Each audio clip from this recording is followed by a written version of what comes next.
Cat-cow is a great exercise to move gently through the spine and to help you find neutral alignment through your back, and because of the protraction, retraction action in the shoulders.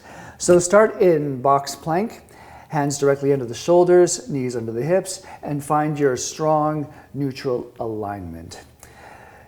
Take a strong inhale here. And exhale, push the floor away, allow the back to round, tuck the tailbone under, allow the shoulder blades to separate. Stay for an inhale. And exhale, slowly move through neutral, and then come to the opposite position, lifting the tailbone, lifting the chest, lifting the head. Make sure you don't crane your neck too much. Stay for an inhale. Exhale, move to this is the cat stretch. Stay for the inhale.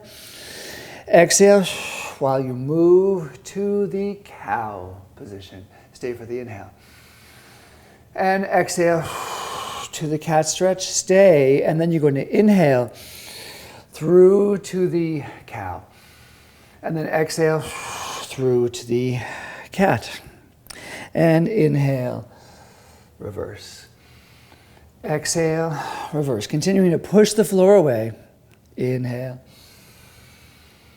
And then exhale, return to a strong neutral position.